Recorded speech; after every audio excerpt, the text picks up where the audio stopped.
Il s'agit de Cara du Châtelet, qui est une entreprise belge et liégeoise, qui est une société qui fabrique, qui transforme des voitures, des limousines de luxe, qui les blinde, qui les allonge, qui les customise, à destination principalement, à 90%, à destination des chefs d'État africains, chefs d'État du Moyen-Orient, chefs d'État même en Asie, etc., dans les républiques, dans les ex-républiques de l'Est. Donc avant ça, j'ai repris une autre société, qui est une société de logiciels en France, aussi en difficulté. Alors, il faut vraiment préciser un aspect, c'est que ce n'est pas une reprise d'une société en difficulté, c'est-à-dire on reprend une société telle qu'elle, elle est en difficulté, mais on la reprend, soit pour 0, soit pour 1 euro, soit pour un certain montant, et on doit la redresser. La particularité de mes reprises, c'est que je reprends une société en procédure de réorganisation judiciaire et cession d'actifs. Ce qui veut dire que là, on est dans une situation entre la faillite et la vie de la société. Et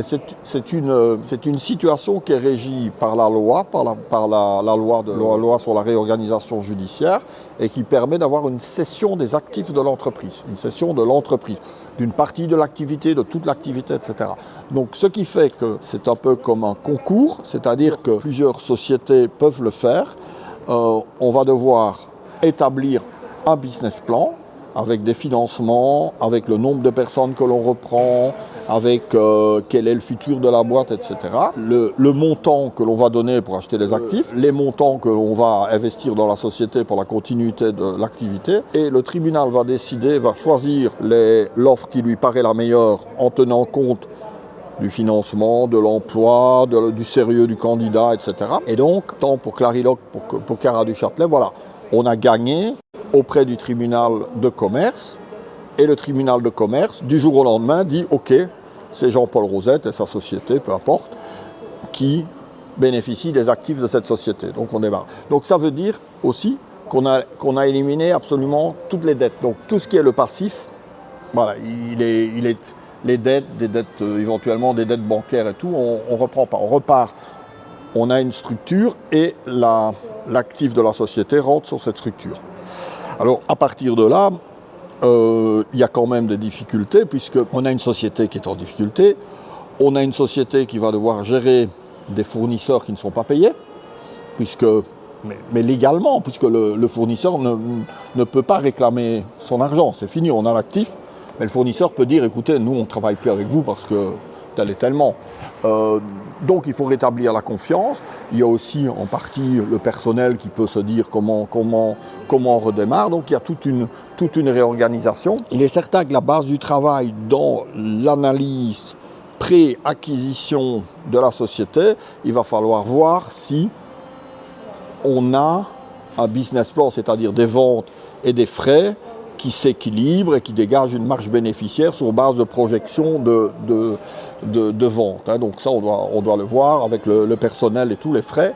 Et donc, à partir de là, voilà, on redémarre l'activité et on doit retrouver la confiance, on doit retrouver les commandes. Donc, moi, dans le cadre de Cara du Châtelet, ça a été certainement de voyager, d'aller à droite, à gauche, d'aller en Afrique et puis d'essayer de relancer des commandes et pour voilà ce qui a été fait. Après, il y a eu après quelques années, il y a eu un peu de soucis parce qu'on a eu il y avait des creux dans le carnet de commandes. Ce n'est pas simple, surtout quand on travaille avec l'Afrique, le Moyen-Orient. Les décisions sont quelquefois ils disent qu'ils vont acheter, mais l'argent n'est pas là, donc il faut patienter.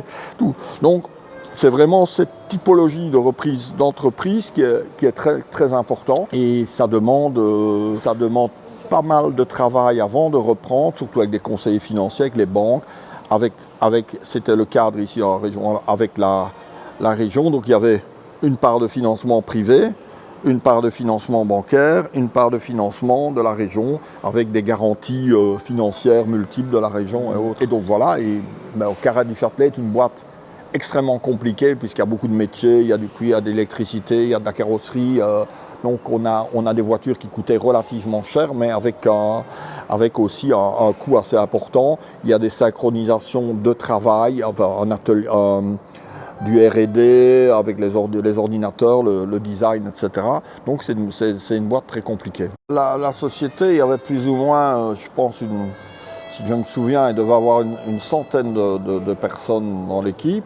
Et on a on a dû travailler, je dirais, avec différents ouvriers, différents employés avec qui j'avais noué une certaine confiance pour pouvoir sélectionner les personnes qu'il fallait en n'en prenant pas trop de manière à pas trop charger le payroll, les charges salariales, et d'autre part pouvoir garder la cohérence de l'activité, c'est-à-dire avoir des gens en R&D, avoir des gens en carrosserie, avoir des gens en électricité, avoir une personne en cuir, toutes les activités, avoir une personne à la comptabilité, voilà.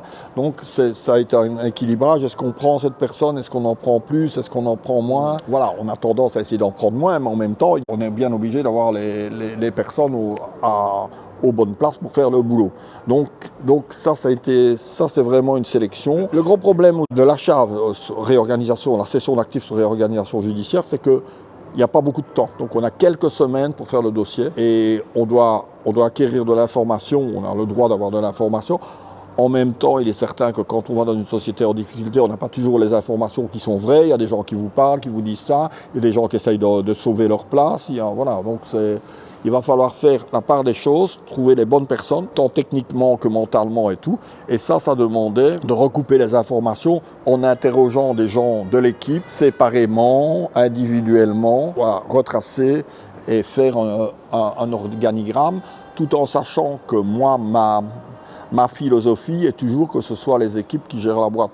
Donc en fait, moi j'ai toujours eu la philosophie de ne pas avoir un gros moteur avec un engrenage qui est le directeur qui emmène tout le monde. Ma philosophie, c'était que les gens travaillent pour eux-mêmes et soient responsables. Chez Carat du Châtelet, j'ai malheureusement pas pu déployer cette stratégie totalement comme je l'ai fait chez Clarilock parce que j'ai fait l'erreur, j'ai eu la faiblesse d'amener un associé, notamment avec moi, ou deux associés, qui a amené encore d'autres associés dans le capital. Et donc, on s'est retrouvé avec une structure, avec des gens qui voulaient un peu répéter qui aimaient les structures hiérarchiques et les structures hiérarchiques à l'ancienne. Et donc, ça a mené à des choses plus complexes que je n'ai eu chez Clarilock, où là, j'avais vraiment réussi à m'extirper de l'activité et vraiment laisser l'activité de la société et les gens faire leur business. À tel point que chez Clarilock, quand j'ai remis la société et que la personne qui a repris la société en quelques mois parce qu'il n'y avait pas de dette, etc., la personne m'a dit, vous, monsieur Rosette, vous restez avec moi pour m'accompagner. Je dis, j'ai pas besoin de vous accompagner. Bon. L'équipe est là, je vous donne la boîte, c'est parti. Du jour au lendemain, c'est parti parce que je ne sers à rien.